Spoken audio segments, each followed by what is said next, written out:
The purpose of fasting, we find here, told to us by God Almighty, is not just to starve ourselves, but that we may learn self-discipline. And there is nothing new in this.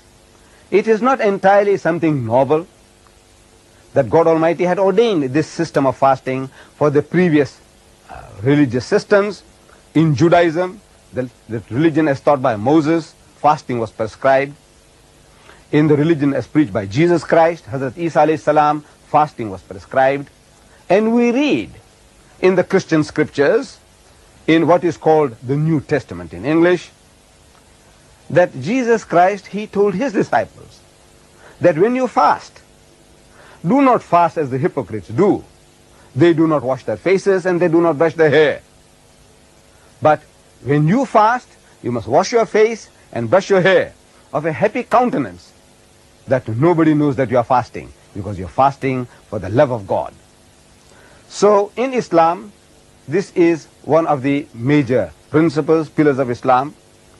And the Muslim, he looks forward to this holy month of Ramadan. And the Ramadan of the Muslim, the holy month of fasting, is counted according to a lunar calendar.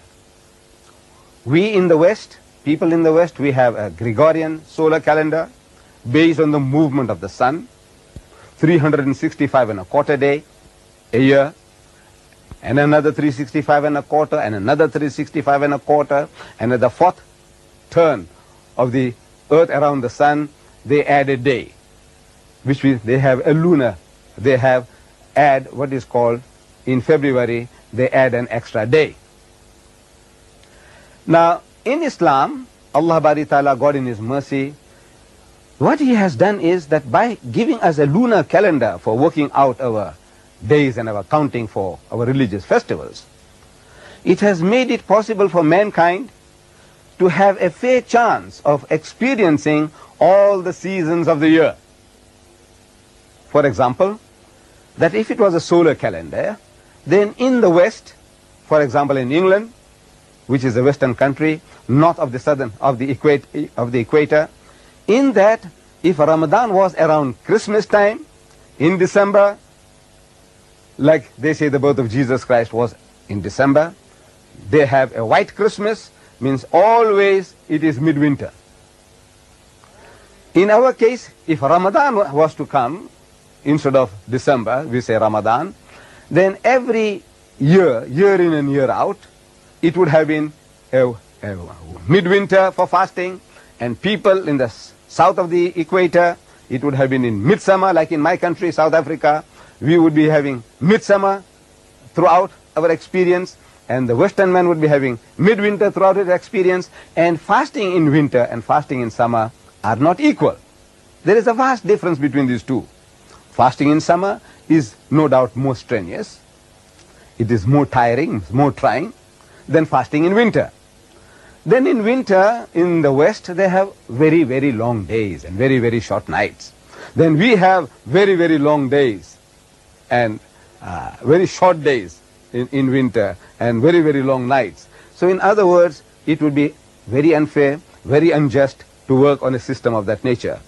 Allah subhanahu wa ta'ala, God Almighty, in His wisdom, in His mercy, He has given us this lunar calendar for working out this holy month of Ramadan. And we Muslims, we fast from before sunrise to sunset.